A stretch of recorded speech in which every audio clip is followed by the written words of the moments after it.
kalau boleh saya sarankan, ya, wasilah-wasilah yang terkadang akan mengantarkan seseorang kepada hizbiyah, sebisa mungkin untuk kita tutup, sebisa mungkin, ya.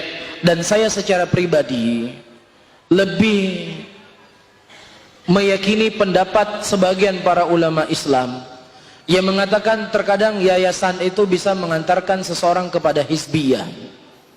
Ya, saya tidak mengatakan yayasan itu haram, tidak. Karena itu kita berada di negeri muslim, di negeri seperti ini butuh legalitas. Namun cukup itu untuk disimpan dalam lemari. Kapan dibutuhkan, yayasan dikeluarkan. Tidak perlu perjalanan kita sehari-hari dibangun di atas yayasan. Ya, nggak perlu, karena ini saya melihat di banyak tempat akan membuat perselisihan, sehingga muncullah ucapan ini Ustadz yayasan A, ini Ustadz yayasan B. Ini kalimat sudah cukup menjijikkan, sangat menjijikkan. Kenapa saya katakan menjijikkan? Rasulullah SAW di hadapan para sahabat berkata, ya muhajirin, ya ansar. Muhajirin ini kalimat syar'i, ansar itu kalimat syar'i. والسابقون الأولون من المهاجرين والأنصار والذين اتبعوهم بإحسان رضي الله عنهم ورضوان. Ini kalimat syar'i. Orang-orang terdahulu dari kalangan muhajirin dan orang-orang terdahulu dari kalangan ansar dan orang-orang yang mengikuti mereka dengan cara yang baik, Allah ridha kepada mereka dan mereka telah ridha kepada Allah. Tapi ketika dipanggil di depan Rasul, ya muhajirin, kata Rasulullah, da'a fa innaha mumtinah. Tinggalkan ini seruan-seruan jahiliyah yang sangat bau, kata Nabi SAW. Sehingga ini dampaknya.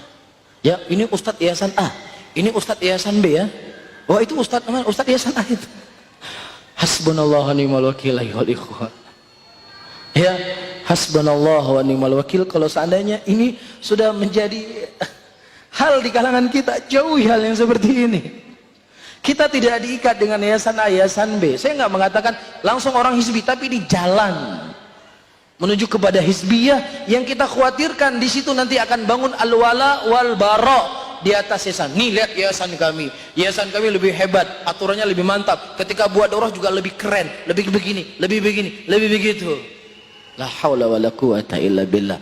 Kullu hizbin bima ladahim farihun. Setiap hizb merasa bangga dengan apa yang mereka punya. Kita hanya bangga dengan Al-Quran, kita bangga dengan sunnah.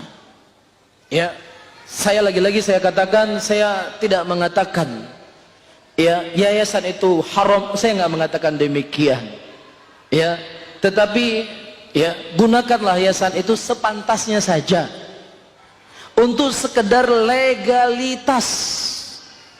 Ya, dan di antara para ulama yang berfatwa yayasan itu akan mengarah kepada hizbiyah adalah Syekh Al-Alamah Rabi' bin Hadi Al-Madkhali dan ulama-ulama yang lainnya. Bisa difahami, cukup legalitas. Datang polisi, Pak, ini kami yayasannya ini, bangunannya dari sana, selesai, simpan lagi. Dan itu yang kami berusaha untuk berjalan di tempat kami di Aceh. Ya, itu kami nggak ada urusan dengan yayasan, hal apapun. Berjalan dakwah seperti biasanya, ta'awun 'alal birri wat taqwa. Terkadang ada sebuah daerah, masya Allah, yes.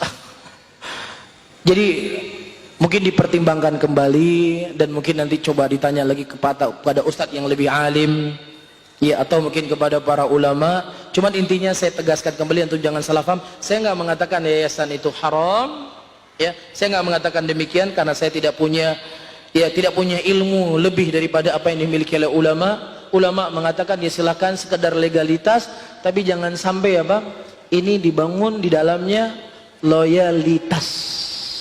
Jangan sampai, karena akan mengarah ke sana sedikit demi sedikit.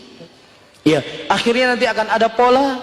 Wah, ini Ustadz A diundang oleh yayasan A. Padahal terkadang Ustadz itu diundang oleh yayasan tadi, tapi karena yang undang bukan yayasan, dia nggak hadir. Itu sudah terjadi di kalangan salafiyin, di kalangan al-sunnah, sudah terjadi.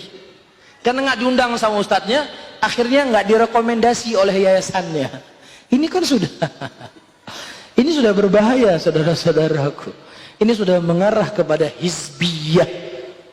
Ini sudah berarah kepada kelompok-kelompok.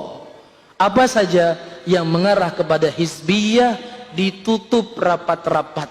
Jangan sampai ini menjerumuskan kita ke dalam hizbiyah.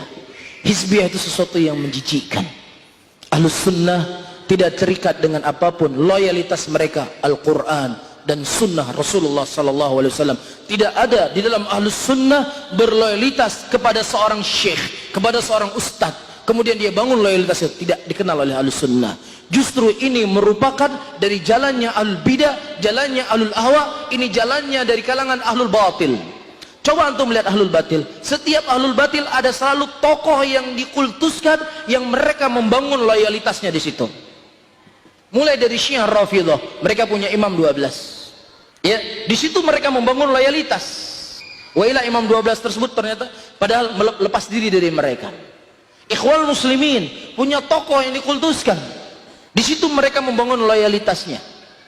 Jamaatut Tabligh punya tokoh yang dikultuskan. Di situ mereka membangun loyalitasnya. Hizbut Tahrir punya tokoh yang dikultuskan. Di tokoh itu mereka membangun loyalitas mereka. Adapun ahlus sunnah, mereka membangun loyalitas mereka di atas al-haq, di atas seorang laki-laki yang bernama Nabi Muhammad SAW. Hanya itu loyalitas yang mereka bangun. Selain dari itu, selain dari sahabat, ijma'nya sahabat, selain dari itu tidak ada ulama yang dikultuskan di kalangan ahlus sunnah. Bisa saja dia mengambil pendapat ulama Madinah, bisa saja dia terkadang mengambil pendapat ulama Mekah, bisa saja terkadang dia mengambil pendapat ulama Urdun, bisa saja dia mengambil pendapat ulama Mesir, bisa saja terkadang dia meninggalkan ulama Madinah, diambil ulama Yaman. Mana yang lebih mendekati dalil, itu yang diambil. Tidak dikenal dalam ahlus sunnah pengkultusan kepada siapapun kecuali hanya kepada Rasulullah sallallahu alaihi wasallam. Ini yang pegang kuat-kuat.